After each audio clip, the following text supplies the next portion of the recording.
Tonight we're exploring how long starlight takes to reach you, and what that really means when you look into the sky.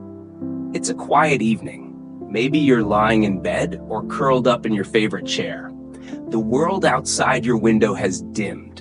Streetlights hum faintly, and overhead, invisible behind the roof or ceiling, stars are still shining. Quietly, patiently. You probably haven't thought about them much today. That's okay. They're used to waiting.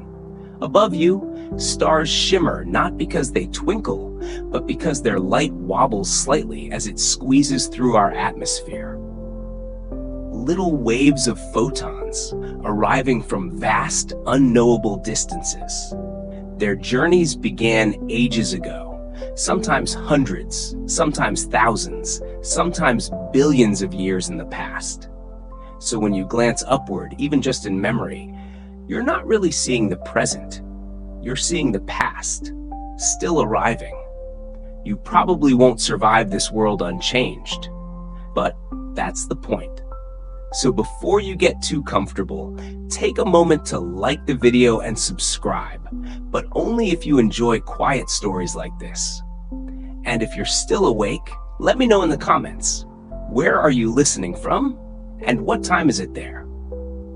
Now dim the lights, maybe turn on a fan for that soft background hum, and let's ease into tonight's journey together. You imagine yourself stepping outside, barefoot, into the cool grass. The night air smells like stillness, like dust and leaves. You look up. The sky feels impossibly wide, and there, scattered across it, are tiny flickering dots. But they aren't tiny. They're not dots. They're not even where you think they are. They're massive nuclear furnaces, many times larger than our sun, burning in places far beyond your reach. And yet, their light finds you. A photon, a single packet of light, might have left a star 1,000 years ago. Maybe that star was just beginning a slow death, collapsing inward. Or maybe it had planets orbiting it, with creatures wondering if anyone was out there. That photon flies across space for centuries. It doesn't age, it doesn't decay, it doesn't even slow down. And eventually, maybe tonight, it brushes past the edge of Earth's magnetic field, slides through our thin shell of air, and softly lands in your eye.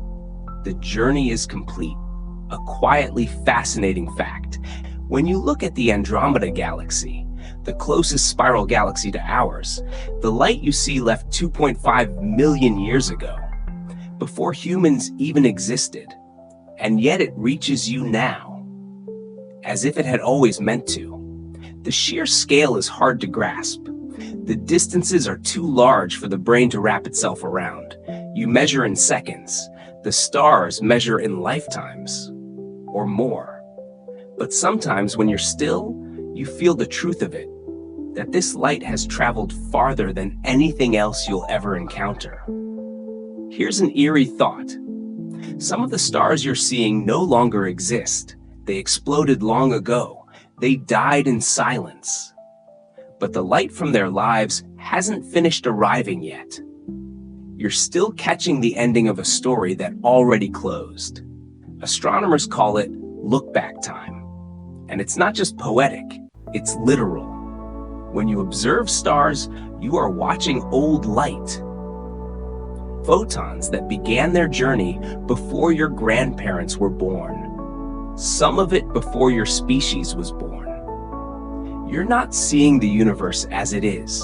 You're seeing it as it was. And yet, it feels alive. The stars flicker. The sky holds them steady. You could trace constellations with your fingertip. You could believe that they're watching back. Scientists still wonder if there's any practical way to see the universe in real time, to somehow overcome the light delay, to witness events as they happen, not as they were. But the laws of physics aren't in a hurry. Light is the fastest thing in the universe, and even it can't keep up with your desire for now. So we live in delay. not just in space, but even in our own bodies. It takes time for signals to reach your brain, time for thoughts to form, time for you to decide. You're always reacting to a moment that's already gone. Maybe the stars are just a larger version of that. Maybe you're always living slightly in the past, catching the remnants of something beautiful long after it's gone. That's not sad exactly. It's just quiet, just slow, just the nature of light. You lie back, eyes closed, but you can still picture the stars. Your mind paints them like memories, little pulses of time arriving exactly when they're meant to. Maybe there's something reassuring in that. The idea that what's meant for you is already on its way, already in motion, already shining. You just haven't seen it yet, but it's coming. You've heard it before. Light is the fastest thing in the universe. But tonight, you start to realize even the fastest thing isn't fast enough for space. Because when you picture light traveling, your mind might cheat a little. It jumps straight to arrival. Like flicking on a lamp, light just appears. Instantaneous. Effortless. But that's a trick of proximity. In truth, light takes its time. Not because it's slow, but because the universe is so unfathomably big. And it never stops getting bigger. You imagine holding a flashlight in the dark. The beam spills outward, painting surfaces, bouncing softly off walls or trees or skin. But if you stand far enough away, across a field say, there's a delay. Just a fraction of a second. Enough that, with the right equipment, you could detect it. Now stretch that distance. Out past the moon, past Mars, past Pluto's slow spiral at the edge of the solar system. Keep going. Suddenly, light, traveling at 299,792 kilometers per second, is no longer immediate. It becomes something else. It becomes a process. It's moving, but it hasn't arrived yet. That's what space really is. Distance so large, it humbles even light. Here's a quietly fascinating fact. The light from the sun takes about 8 minutes and 20 seconds to reach Earth. That means every time you feel sunlight on your face, you're actually feeling the past. If the sun were to vanish right now, you wouldn't know until 8 minutes later. Even the thing that feels most present in your life, sunlight, is just a memory arriving late. This is one of the simplest but most profound truths in astronomy. The farther away something is, the further back in time you're seeing it. When you gaze at a star 1,000 light years away, you're seeing light that left when castles still stood untouched in medieval Europe. 1,000 years of human struggle and wonder, all passed, while one thin beam of light kept moving forward, alone, across the dark. And if that star were to die today, if it exploded in some quiet supernova, you wouldn't know. Not for 1,000 more years. There's something eerie in that, the idea that now means nothing to light. You live moment to moment, light just goes. Forever, if no one stops it. Scientists still debate how far a single photon can travel unimpeded. Technically, if nothing absorbs it, it could keep going, forever. Across billions of years through the expanding universe, aging galaxies, and the ghost trails of civilization. A message with no destination. But space itself isn't passive. Between stars lies a thick soup of radiation, drifting particles, and gravity wells. And all of that can scatter, slow, or distort the light. Even something as empty as space isn't truly empty. So when light finally reaches your eye, it's not just a straight shot. It's a survivor. A traveler that's dodged cosmic dust, gravitational lensing, and time itself to find you. A small miracle, really. You picture that. A tiny beam of light, thinner than anything, older than anything, arriving gently on your skin. It doesn't announce itself, doesn't ask for praise, It just lands and disappears into you. Here's another quiet realization. Even the screen you're reading from right now isn't truly instant. The image forms from light, from pixels flickering, and your brain catches up a few milliseconds later. Just enough lag to mean you are never truly present, just close enough to think you are. So perhaps you and Starlight are not so different. Both racing through time, both held back slightly by the systems you pass through. Sometimes you wonder what it means to really be in the moment. Maybe it's not possible, not physically, not cosmically. Because the moment you sense it, it's already gone. But maybe that's okay. Maybe the beauty isn't in when something arrives, but that it arrives at all. Light from stars stretching across time, ideas from others finding you in sleep, moments, memories, feelings, not immediate, but inevitable. You close your eyes again and picture light as it truly is. Not a beam, not a flash, but a long, thin thread stretching through blackness. It glows softly, not urgent, not demanding, just steady. Somewhere far away, a star emits it, without knowing, without expecting anything in return. And that's the nature of light. It gives itself away freely and lets the universe decide what happens next. You look up at a star. It winks faintly from a distant corner of the sky, steady and small. You trace it with your eyes, and for a moment, a quiet flicker of belief settles in your chest. It's there. But maybe it isn't. There's a soft ache tucked into this idea, like nostalgia for a person you never really knew. Because that star, the one you're watching right now, may have already died. And you wouldn't know. Not for years, centuries, even millennia. The light from that star left long ago.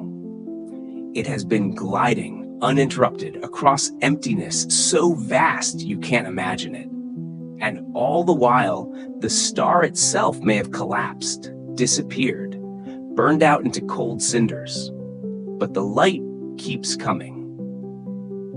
A quietly fascinating fact: there are known stars, such as V838 Monocerotis, that erupted in massive explosions observable from Earth years after they happened, simply because their light was still en route. We witnessed the flare in 2002, but the event itself occurred around 20,000 years before. That's the reality of space. You're not watching the universe in real time. You're watching its recordings. There's no rewind, no replay. Just light arriving when it can, delayed, distorted, sometimes too late to warn you of what's been lost. And still, it's beautiful. There's something eerily gentle in the idea that absence can still glow. That something which no longer exists can still bring light into your world. It's almost a kindness, like a final gift. You think of a star dying, its last breath not a bang, but a long whisper, released into space in every direction. Photons scattering, carrying echoes of its heat and story. Some drift off into the infinite, never to be found. But a few reach Earth, reach you. They pass through your atmosphere and arrive silently in your eye. They don't announce what they've lost. They just shine. Maybe that's all Starlight is. Grace in delay. Scientists still ponder how many of the stars we see are already gone. It's a difficult thing to calculate because while the death of a star is certain, the timing is often unpredictable. Red supergiants like Betelgeuse, for instance, are nearing the end and may explode any moment or in 100,000 years. Either way, the light from such an event would arrive long after the fact. You might live your whole life under a star that's already finished its story. And that doesn't make it less real. You sit with that thought for a while. Let it breathe. Because maybe that's how memory works too. You carry light from people and places that aren't here anymore. Their presence remains in your mind, soft and flickering. You don't need them to exist right now for them to matter. Their light still reaches you in ways you can't always explain. You picture an ancient star collapsing in silence somewhere deep in space. No one sees it, no one mourns it, but far away its light is still traveling, and one night, long after, it lands in a stranger's eye. And that stranger pauses, just long enough to wonder. That's the eerie part. You are witnessing after images of the dead, but it doesn't feel grim. It feels sacred. Like you're attending a slow, cosmic funeral where no one is alone, where the end is softened by the long trail of light still on its way. You are not looking at stars. You are looking at goodbyes that take thousands of years to finish. And maybe you'll never know which ones have already gone. But it changes how you look, how you listen, how you wait. Your breath slows, your limbs grow still. You let the idea settle inside you that what you see tonight is not what is, but what was. And what you feel now may be felt again long after you're gone. Because light lingers, memories linger, and you too will become a kind of light one day. Not rushed, not loud, but long traveling. Imagine this. A single photon leaves a distant star. It doesn't know where it's going, if knowing even applies. It simply moves in a straight line outward for years, decades, centuries. Eventually, that photon reaches your eye. It doesn't speed up, doesn't adjust course. It just keeps traveling until it arrives. And in that moment, the moment it lands, it becomes something. It becomes a message. You don't read it like words. You don't even notice it directly. But your brain, quietly, translates it into the shimmer of a star. And suddenly, something ancient is seen again. That's what light really is. A messenger across time. A traveler from one moment to another. From one reality into yours. The strange part is that the photon wasn't meant for you. It left the star in all directions, part of a wave expanding outward in a perfect sphere. But most of that light goes nowhere. It vanishes into silence. It gets absorbed by dust, bent by gravity, or lost in the noise of the cosmos. Only a few stray photons, a fraction of a fraction, ever reach a planet, much less a person. A quietly fascinating fact, the sun emits approximately 10 photons per second. That's a 1 followed by 45 zeros. And of all those trillions upon trillions, only a sliver land on Earth, and even fewer reach your skin or eyes. So when starlight hits you, it's not just old, it's rare, accidental even. And that makes it feel personal. You imagine these messages, not just from stars, but from entire galaxies, whose light has crossed millions of years to land on the back of your retina. Light that started traveling when the Earth was still forming oceans. You didn't ask for it. It doesn't ask anything of you. It just arrives, like a letter sent by a ghost, too late to reply. Here's something eerie.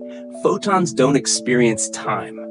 From their perspective, if they could have one, the moment they leave the star and the moment they hit your eye happen simultaneously. Because time, for light, does not tick forward the way it does for you. So while you perceive their journey as long, even endless, they arrive in an instant. This strange collapse of distance and duration is one of the mysteries of relativity. To you, the photon spent 1,000 years traveling. But to the photon, there was no journey, only departure and arrival, collapsed into a single spaceless event.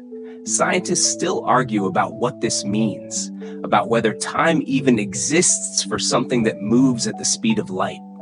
Is it aging? Is it memory? Is it existence? Or just movement? There's no consensus, just wonder. And in that mystery, something opens in you. Because you too are full of messages, You send them constantly through words, gestures, glances, and most of them never land. They vanish, misheard, misunderstood, or forgotten. But sometimes one arrives to the right person at the right time after what feels like forever. And maybe you're not so different from the stars. Maybe you are sending light into the world, unaware of who will see it or when, unaware even that it's light at all. You picture yourself standing in a field again. The sky overhead is crisp, clear. Each star glows like a pulse from long ago. You imagine them whispering, not with voices, but with presence, with light. Each one is saying, I was here, I existed, I burned, and even if I am gone now, I made something that could reach you. It's a kind of cosmic vulnerability, to shine without knowing if anyone is watching, to release light with no promise of return. And maybe somehow you do the same. Maybe all your best moments are like photons, let loose in directions you'll never see the end of, reaching people long after you've moved on. Maybe someone feels your warmth tomorrow, or in 10 years, or in a life you'll never witness, and they won't know where it came from, but they'll feel it just the same. So when you look at Starlight, you're not just seeing what was, you're seeing the proof that a message can survive even across time. And that maybe, just maybe, so can you. The sky is not what it seems. You glance upward and it feels immediate, a crisp pattern of stars quietly blinking overhead, some bright, some dim, some sharp like needles, others soft like breath. It's familiar, comforting. But here's the quiet truth. You're not looking at a sky full of stars. You're looking at a sky full of echoes. Because none of what you see is now. Each point of light is an arrival, a signal finally reaching you, a wave stretched across time and distance, crashing gently into the moment you happen to be alive. It's like being in a vast, dark canyon and hearing voices not in real time, but delayed, bouncing back from the stone walls. Each star is a shout from the past. Each shimmer is a syllable that took centuries to arrive. And yet, it feels still, suspended, timeless. That's the illusion the sky plays. A quietly fascinating fact. When you look at the night sky, you're seeing stars from all different eras. Some whose light left only a few years ago, and some whose beams began their journey hundreds of thousands of years before the first human word was spoken. You're not looking at one moment in space. You're looking at a collage of times, layered, scattered, glowing all at once. And your mind stitches them together into a single, quiet now. But the universe has never moved in sync.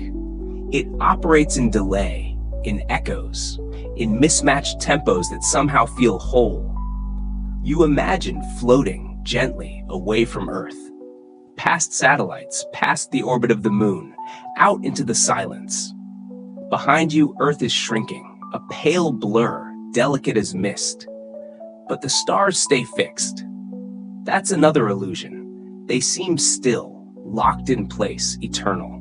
But they're moving, blazing through space at astonishing speeds, some faster than 500 kilometers per second. Each star is traveling its own path, in its own direction, obeying the slow pull of gravity and the intricate swirl of galactic drift. They're not in the same place they were when their light left them. And by the time their next wave of light reaches you, they'll be gone from there too. It's like watching a dance in slow motion, where each dancer is moving, but you're only seeing the footsteps from 1,000 songs ago. The eerie part? You can never see a star as it is. You can only see it as it was.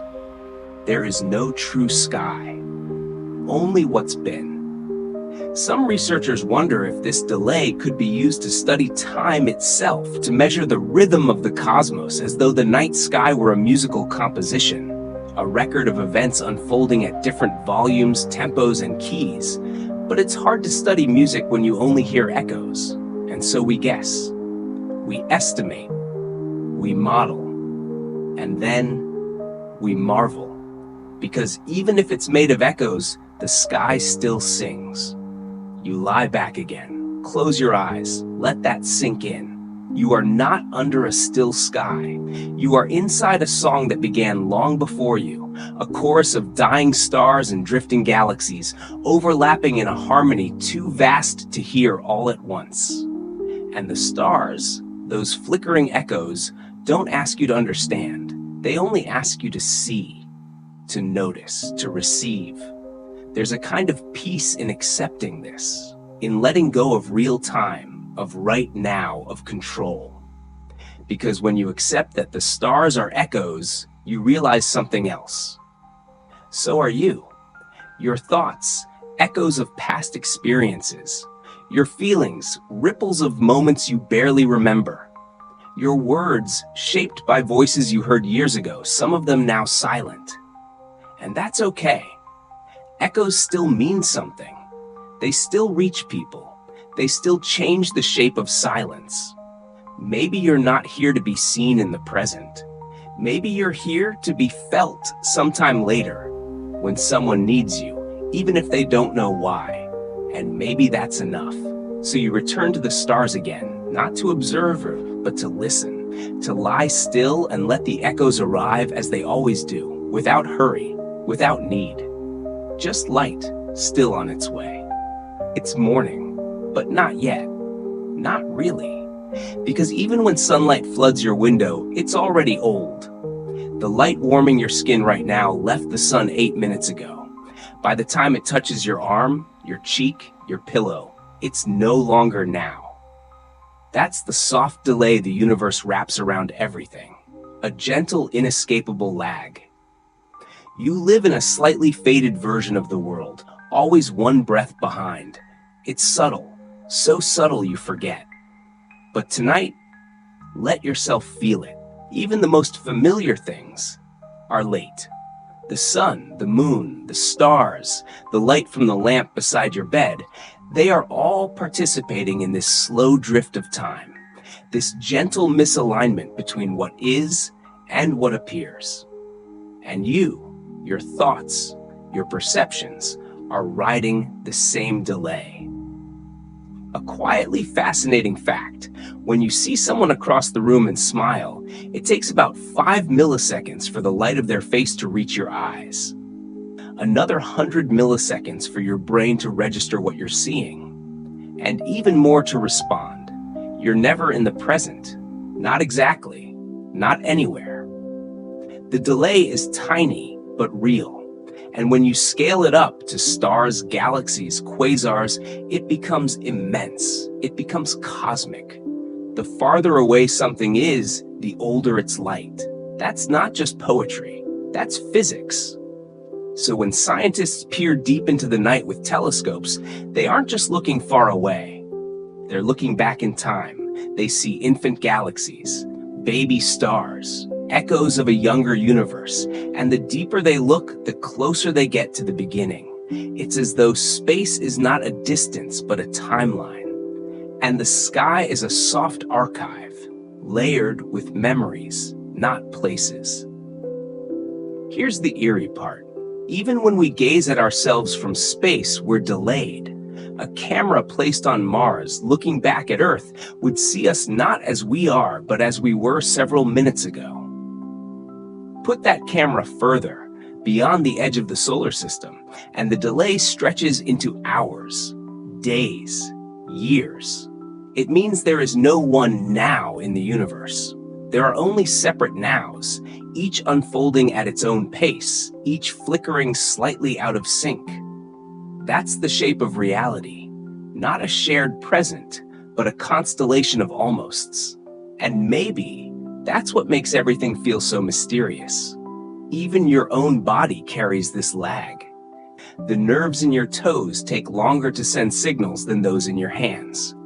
Your brain waits for multiple inputs before deciding what to do. You are, in a sense, not even simultaneous within yourself. You are a conversation of delays. But that's not a flaw. That's the rhythm of life at every scale. From subatomic particles to sprawling galaxies. Nothing happens all at once. Everything ripples, and ripples take time. Some researchers believe that delay is fundamental to consciousness, that without it, you couldn't reflect, couldn't observe, couldn't think. You'd just be without pause. But the pause is where awareness grows. The delay is what lets you recognize the world, to distinguish between now and then, to choose. So you sit with this knowledge that the universe is not immediate, not synchronized, that every light you see is on its own clock. And instead of discomfort, you feel peace, because there's no rush, no real time you have to keep up with, no single version of the present to miss. Everything is unfolding just behind itself.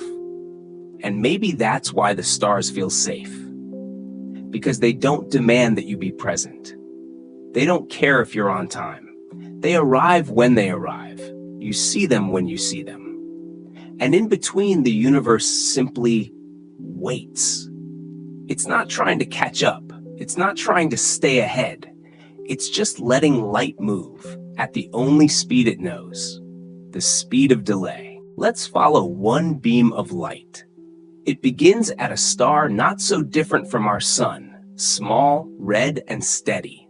This star lives in a quiet corner of the galaxy, nestled just 4.24 light-years away. Its name is Proxima Centauri, our nearest stellar neighbor. And yet, even the nearest takes time to reach you. Light leaves Proxima at an unthinkable speed, 186,000 miles per second, and still it will not arrive for over 4 years. Imagine that. You could spend an entire college degree waiting for that single beam of starlight to make its way to your eyes. It's already on its way, right now. The light that touches you tonight left Proxima sometime around mid-2021. Think about what you were doing then. What has changed since? That starlight hasn't. It has crossed the cold dark between stars with quiet determination. Not slowing down, not speeding up, just moving, always forward. No hesitation, no fatigue. Just an ancient trajectory obeying the simplest rules of physics. And now, after trillions upon trillions of miles, that beam arrives. Not with a shout, but with a whisper. Faint, barely visible. So faint that your eyes can't even see it without help.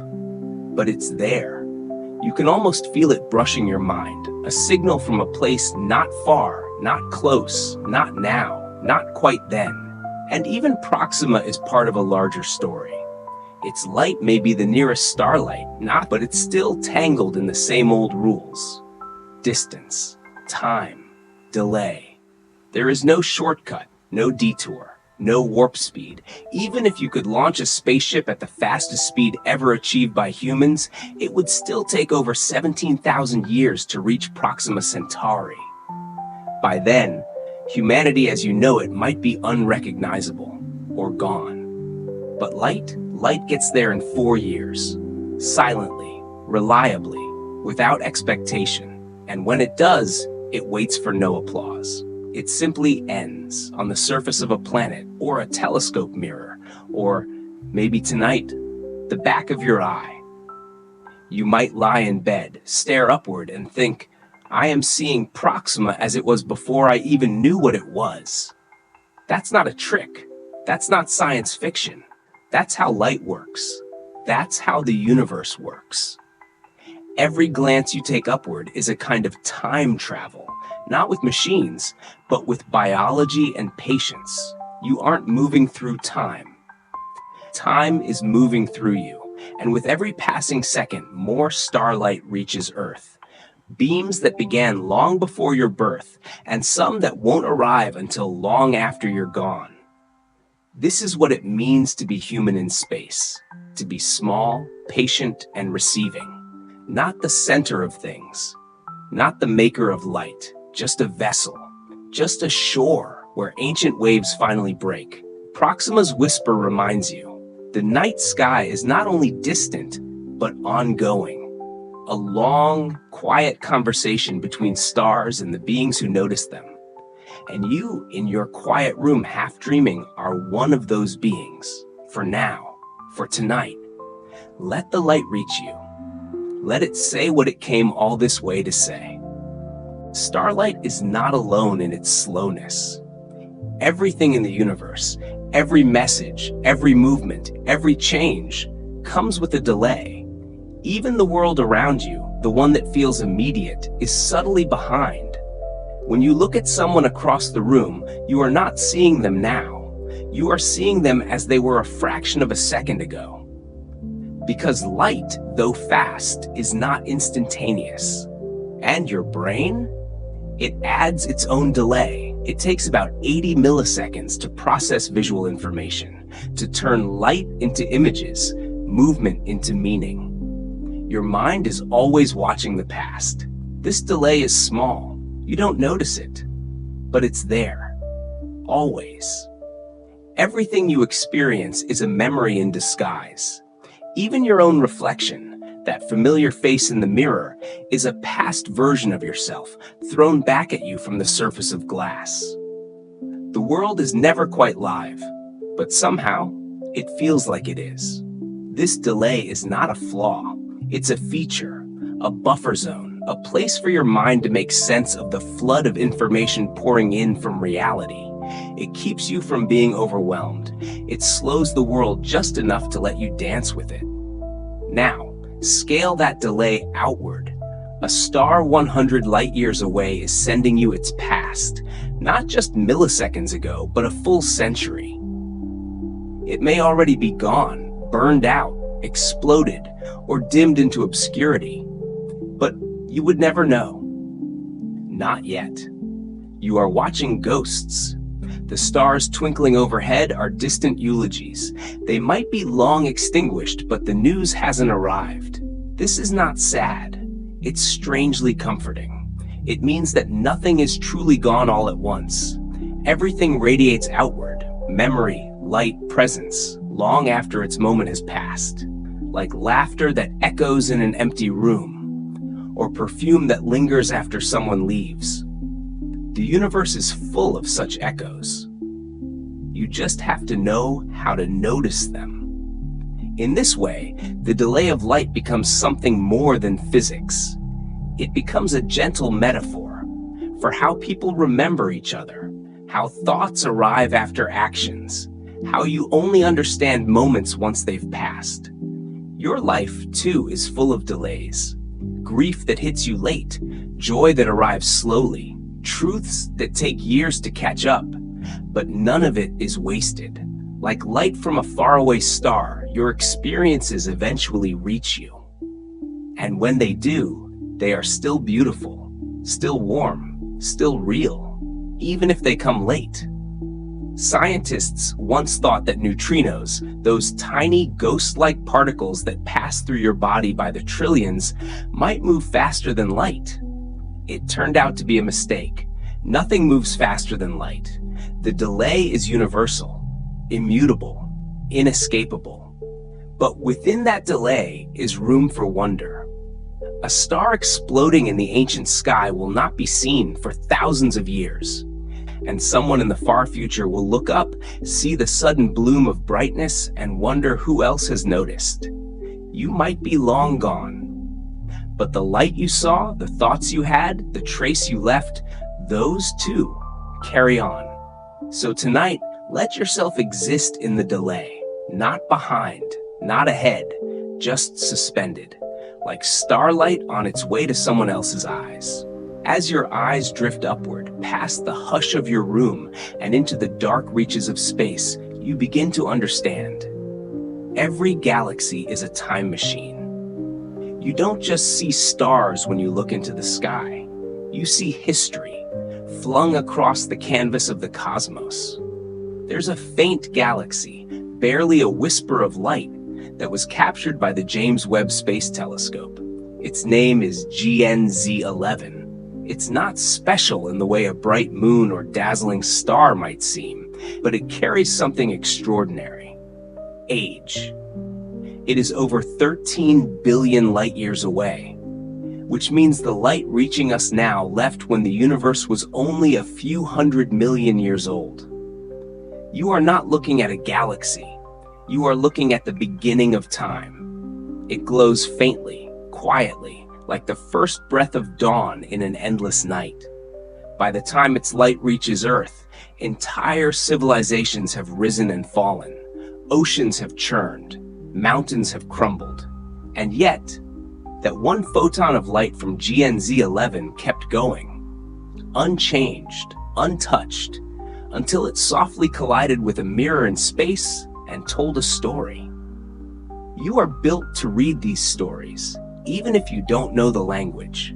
Your eyes gather starlight, your mind imagines the source, and something inside you stretches backward, not just in space, but in time. Some scientists refer to this as look-back time. It's not a poetic phrase, it's a technical one.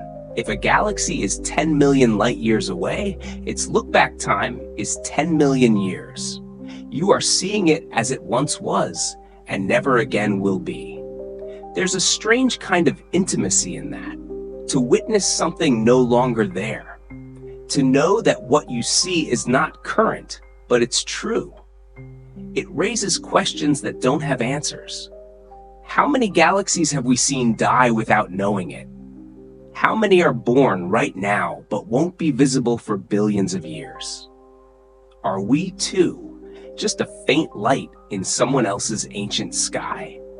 A quiet fact: when the Hubble Deep Field image was first released, a photo of an empty patch of sky filled with thousands of tiny galaxies, scientists were stunned.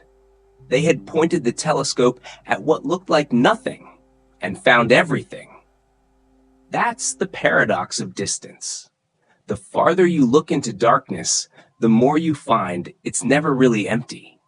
Even the void has memory. In ancient times, sailors used the stars to navigate seas, but they were unknowingly steering by ghosts. The light from those stars might have been centuries old, their destinations mapped by echoes. And somehow it still worked, because even if the star itself is gone, its light is still trustworthy. It still carries the pattern, the position, the promise. You could live your life like that too, moving forward by the traces of what once was, letting old light guide new steps. It's not irrational. It's how the cosmos works. In some distant future, someone might receive the light of Earth.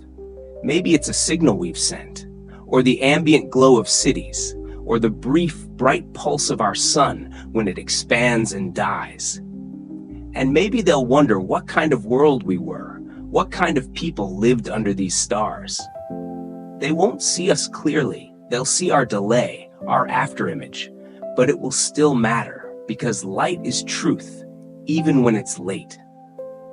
So the next time you gaze at the stars, whether it's from a hilltop, a window, or the quiet space behind your eyelids, remember, you're not looking out, you're looking back. And somehow, that's how we all move forward.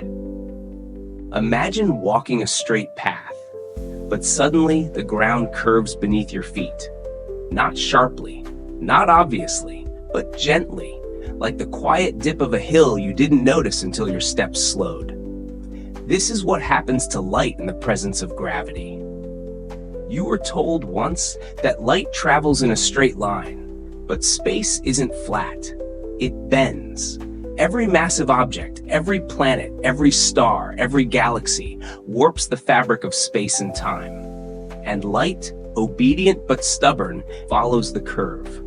This phenomenon is called gravitational lensing. It was predicted by Einstein over a century ago, and when it was finally observed, it changed how we understood not just space, but light itself.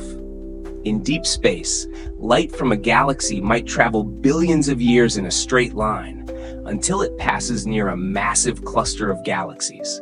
Their gravity pulls space inward, and light curves like a river diverted by a valley. To you, the observer, this bent light can make one galaxy appear as two, or as a ring, or as a smear of color stretched like taffy across the night. You aren't seeing it wrong, you're seeing it twice. In these distortions are secrets, mass that cannot be seen, dark matter, revealed only by how it bends the light. Distances that would be unreachable, brought nearer by the warping of time. Time itself isn't safe from gravity. In fact, it's one of the first things to give way. Near something massive, like a black hole, time slows down.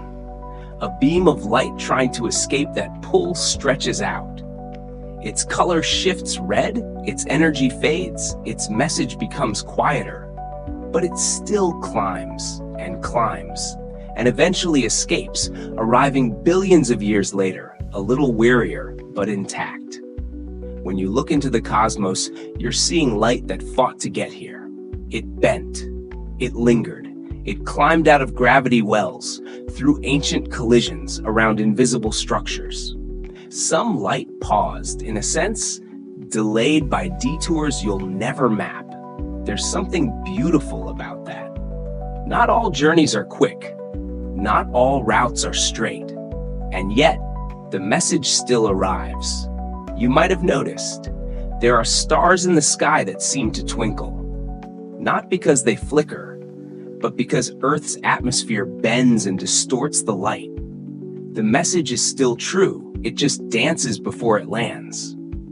In that sense, you too are part of the distortion. You're the final lens, the last atmosphere.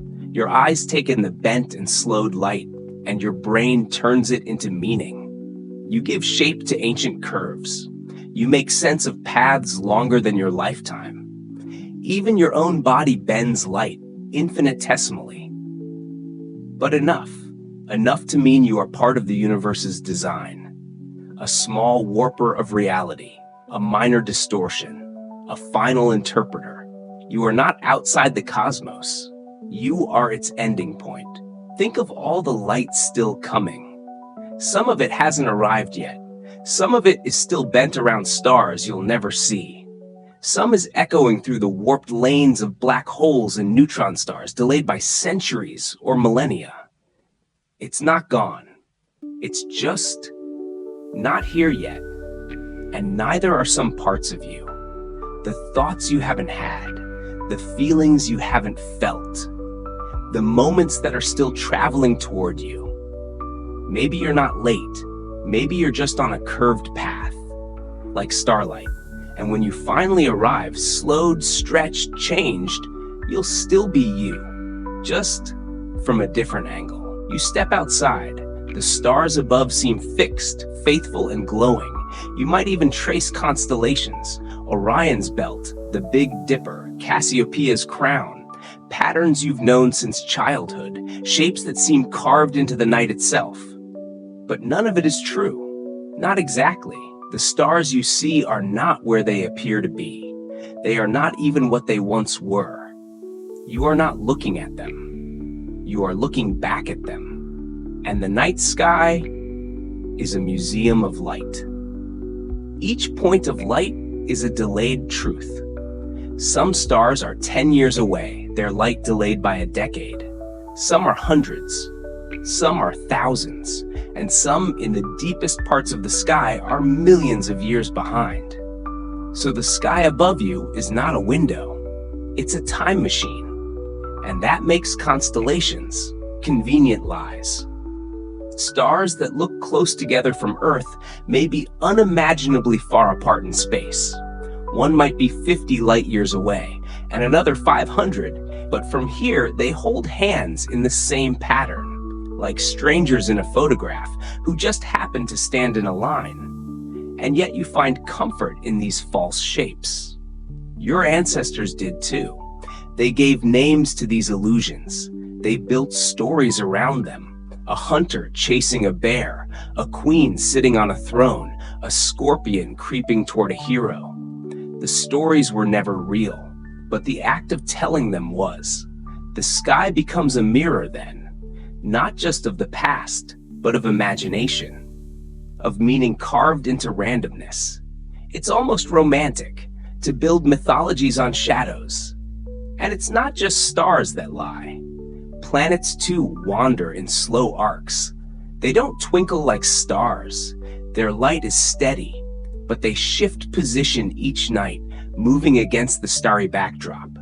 The ancient Greeks called them planetes, wanderers. Their slow, strange motion puzzled early astronomers. Why did some stars drift while others stayed? What invisible clockwork moved them? And now you know, those wanderers are worlds, like yours, lit by the same star, orbiting in the same cosmic tide. Even the moon, bright and familiar, reflects only borrowed light. Its phases aren't about brightness, but perspective. You don't see the moon change, you see your relationship to it change, just like everything else. The night sky lies softly, but not to trick you, only to remind you. What you see is not what is, but what was.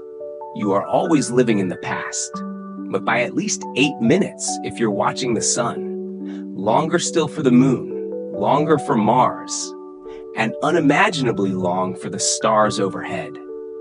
But there's a comfort in that delay. It means light waits for you. It means stories aren't over when they're done. They keep traveling across space in silence. It means you are surrounded by the ghosts of brilliance, and all you have to do is look up and accept that the truth, the real truth, might arrive late. But it arrives glowing. It arrives beautifully, even if bent, even if blurred, even if already gone. You were never meant to see the universe as it is, only as it once was. And somehow, that's enough. Now let's drift deeper, beyond the stars, beyond the galaxies, beyond even the first brilliant bursts of starlight. Beneath everything you see in the night sky, there is something older, fainter, quieter, a hush. It's not light in the way you think of it. It's not a beam or a flash or a flare. It's a glow, a murmur, a memory. It is the oldest light in the universe, and it's still here. It's called the cosmic microwave background, the CMB, and you are bathing in it right now. You can't see it, but it's everywhere. A low, ancient echo humming softly through space. This light began its journey over 13.8 billion years ago, not from a star, not from a galaxy, but from the birth of the universe itself. A time when everything was hot, so hot that atoms couldn't even exist. Just a plasma, particles and energy bouncing and colliding. And then one day, a moment of cooling. Atoms finally formed. Light, for the first time, was freed. And it began to travel. That first light has never stopped. It stretches as the universe expands. Its wavelength lengthens, cooling as it goes. What once blazed in visible brightness now hums in the microwave band, soft and cold and ancient, but still here. Every inch of sky contains this glow, even the darkest, emptiest corner of the night. Astronomers found it in the 1960s by accident. 2 scientists working on a radio antenna noticed a persistent noise, a background hiss. They checked everything. They cleared out bird droppings. They recalibrated their equipment. But the hiss remained. What they'd found was the leftover glow from the beginning of time. It's not a sound, though we call it a murmur. It's not music, though it has harmony. It's the afterglow of creation. Today, we can map it. We've photographed it. It looks like a grainy, colorful pattern, red and blue splotches across the universe. Each spot represents a tiny difference in temperature, tiny imperfections in that ancient light. But those imperfections were everything. They became the seeds of galaxies, the scaffolding of stars, the blueprints of everything you now know. Without those slight variations in the background glow, there would be no Earth, no sun, no you. So tonight, If you could hear microwaves, if your ears could catch the cosmic frequency, you would hear that gentle hiss, a lullaby from the universe's first breath, a song so old it has no lyrics, only warmth. And yet, you don't need to hear it to feel it. It's part of you, because your body is made from the aftermath of that same beginning. The atoms in your blood were shaped in ancient stars, but the space that holds you, the emptiness itself, is soaked in this glow. You were born into it, and you carry it quietly. So the next time you feel alone or small, or like you don't belong anywhere, remember this. You are surrounded by a light that has been shining since before there were stars, before time meant anything, and it has reached you. It hums behind every moment. It wraps around every breath. It is the soundless whisper of everything that ever was, saying, I was here. I am here. You are not alone. Not all light makes it. Not every beam completes the journey. Some starlight never arrives. Some stories vanish in the dark. Because space, for all its emptiness, is not empty enough. There are clouds of gas, dense and ancient, floating between stars like ink spilled in water. There are thick veils of dust, born from dying stars, that drift like cosmic curtains, absorbing light into silence. There are rogue planets, black holes, comets, and fields of dark matter, none of them glowing, but all of them capable of blocking the fragile path of a photon. And some starlight, some begins its journey only to get caught. Imagine this. A star in a distant galaxy explodes in a supernova. It releases 1 billion years worth of light in a single instant. That light speeds out, radiant and pure, but some of it veers just slightly toward a black hole. Not into it, just near enough to fall into orbit, forever trapped, circling, never freed, never arriving. Or maybe that light hits a dust cloud so thick, it vanishes, absorbed, converted into warmth you'll never feel. Some starlight is scattered, bounced off course 1,000 times until it becomes noise, until it forgets where it came from. And some light is still on the way from stars so far that their light has been traveling for billions of years and still hasn't reached you. It might arrive tomorrow or in 10 million years, or never.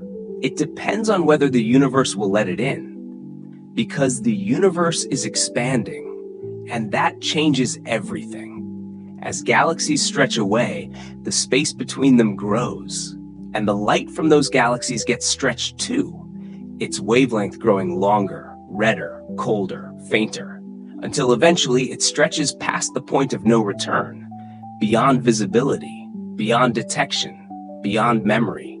That light is still there, but it might as well be gone. This is what's called cosmological redshift.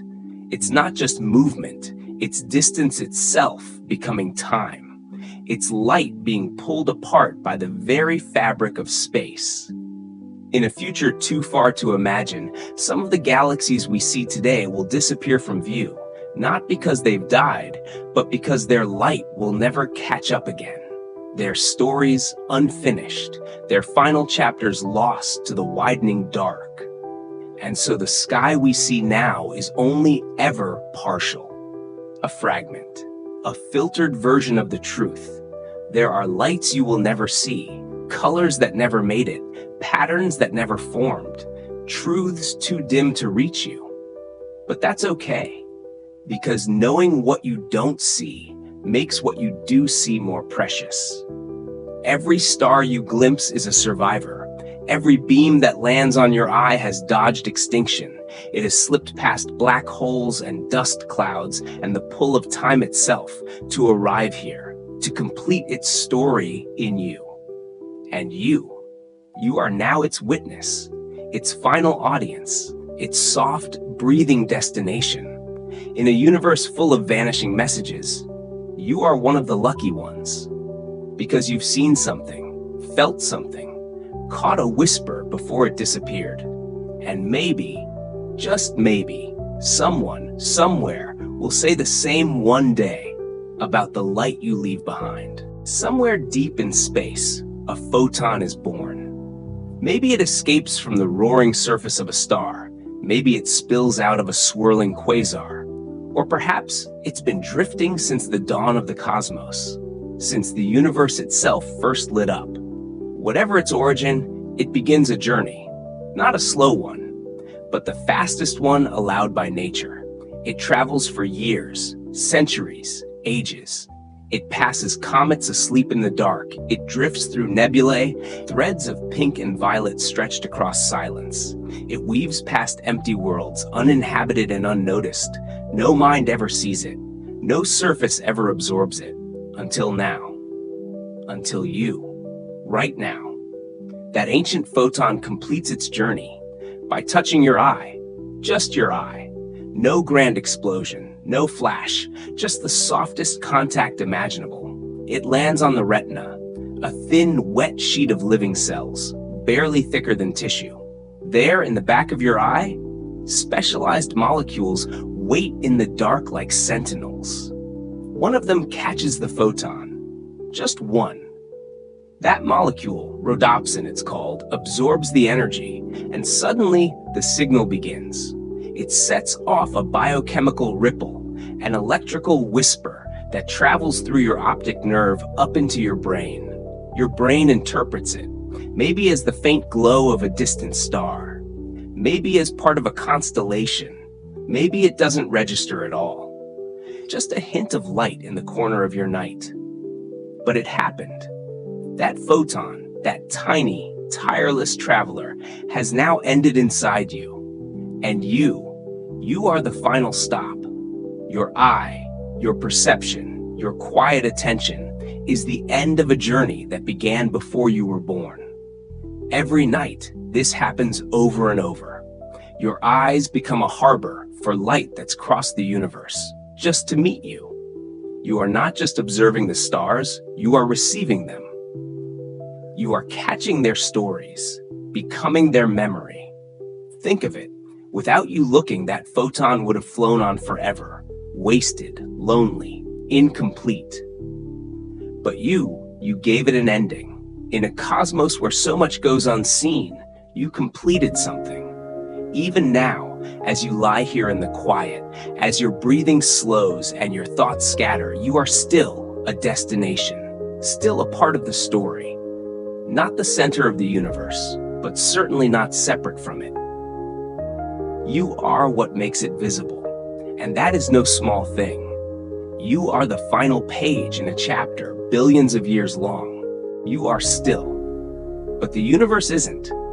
Even as you rest, even as your breath slows and the world narrows down to this room, this bed, this moment, the stars continue to shine. Somewhere out there, a new photon escapes its birthplace, not with intention, but with inevitability. It moves at light speed, as all photons must, never stopping, never aging, never resting. And though it has no mind, no eyes, no purpose, it travels in your direction. It may take a year, or 100, or 5 billion. But eventually it might arrive. Find your corner of space, your planet, your night, and it might find your eye. You don't control this. You don't choose what reaches you. But still, you receive it. You, a brief configuration of cells and electricity, a sleeping shape curled under blankets, a being that drifts between thought and dream. You take in something eternal. This is what it means to see starlight, not just to look, but to be the end of something ancient. To let it stop with you, and maybe to begin again in a different form. Because that photon doesn't just vanish after touching your retina. Its energy becomes part of your mind, your memory, your awareness. What the universe spent eons sending, you now carry. You are not alone in this. Long before telescopes, long before cities or even language, early humans stared at the stars, just as you do now. Their eyes, primitive but alive, also caught the light, also received. And before them, other creatures. And before them, none at all. There were eons when starlight had no witness, no eye to meet it, just wandering, aimless light. But now you're here, and you notice, you watch, you wonder. That's what changes everything. The act of seeing transforms the universe, not by altering the stars, but by creating meaning. Light alone is just energy. But when you see it, when you give it a shape, a name, a story, it becomes memory. It becomes something the universe did not forget, because you remembered it. And maybe that's all the universe wants. Not to be worshipped or conquered or explained, but simply noticed. It sends its stories in the form of light. You catch them. You listen. Even now, as your thoughts begin to slow, as your body eases into gravity, the stars are still shining for you. You don't have to do anything. Just rest. They'll keep arriving, one photon at a time. Even in sleep, your eyes may flutter. Your brain may drift through visions. But out there, light keeps moving. The stars remain awake even when you are not. So let go. Let the next photon find you tomorrow. Tonight, you've already received enough. That's all for tonight. Let your mind keep floating or drift into sleep. I'll be here again next time.